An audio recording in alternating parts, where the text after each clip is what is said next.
मेरा महाराज ने कलयुग का मैं एक लेबर हूं और इस काशी घाट में जो भी लहास आते हैं हमारे महाराज जो है कलयुग सारा दिन या सारा देर रात कितारी दारू पीते ही रहते हैं और मेरा ऊपर से दिए है कि जितने भी लहास आएंगे लहास तो भी जलाएगा और कोई नौकर भी आ जाए उसे नौकरी तुम रख लेंगे तो मैं कबूल ही कर लूंगा।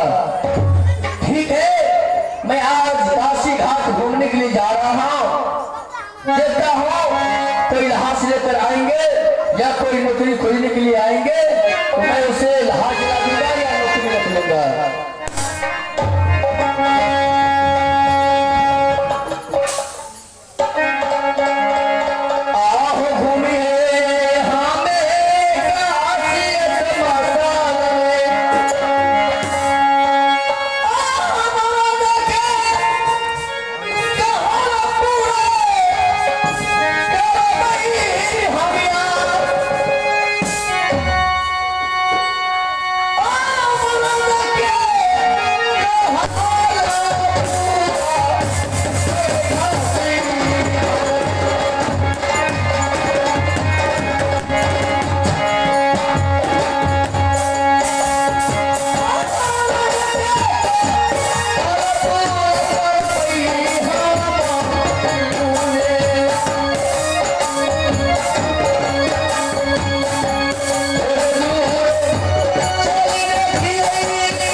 अमरजीत कुमार तुम कहाँ गया?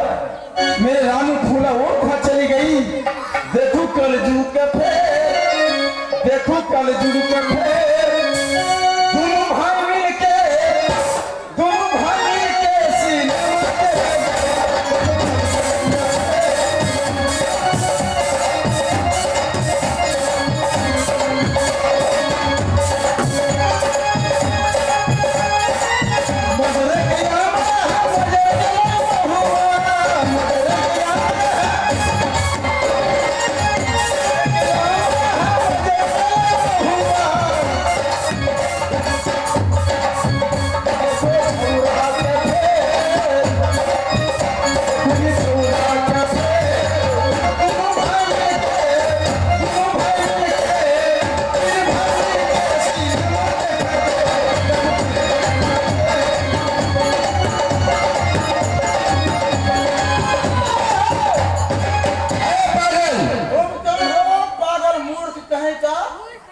मैं पागल हूँ या तू पागल है? मैं पागल नहीं, तुम पागल नहीं। अरे यहाँ पर तूने किस लिए आया है वो मुझे बताओ। देखो ये मेरा जगह है, हम ही बता रहे हैं तुम यहाँ किस लिए आए हो। अरे पागल, अरे पैसा कमाना, मौज उड़ाना, सारे जहां के बोझ उठाना, मेहनत मेरा जीवन, कौनी नंबर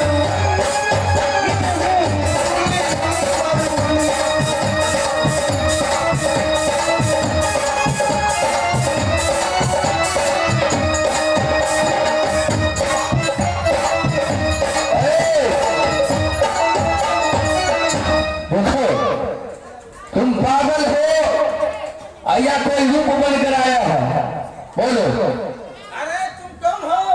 मैं तुम्हें नहीं पहचानता हूँ। अरे मैं इस काशी घाट का डोम हूँ।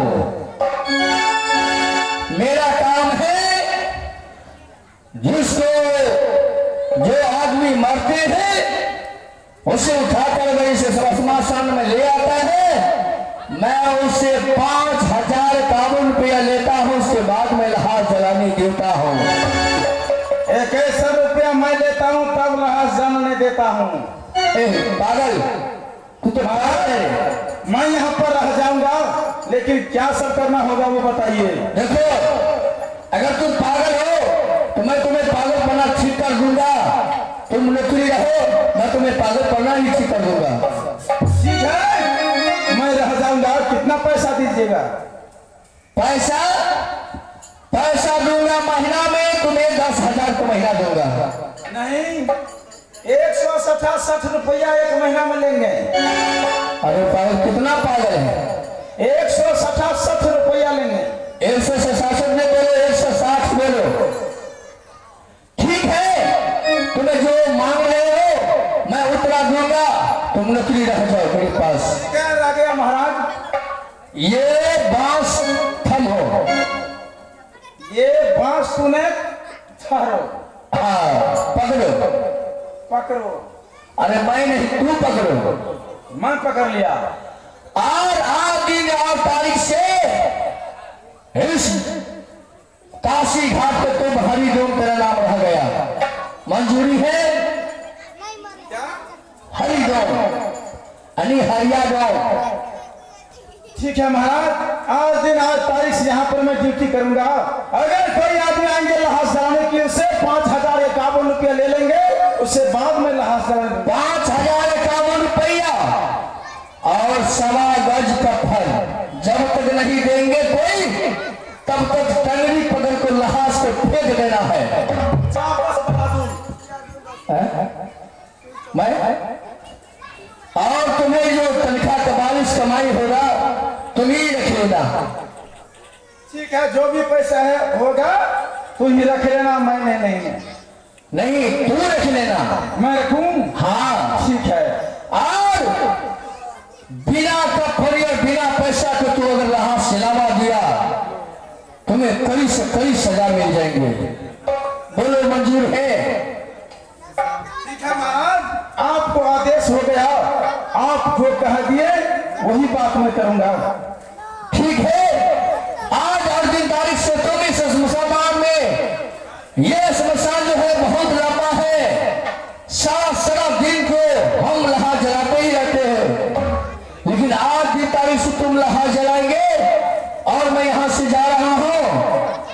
कान खोल कर सुन लो, बिना समागज का फल 5,051 रुपया चाहिए। मैं जा रहा हूं। जाओ।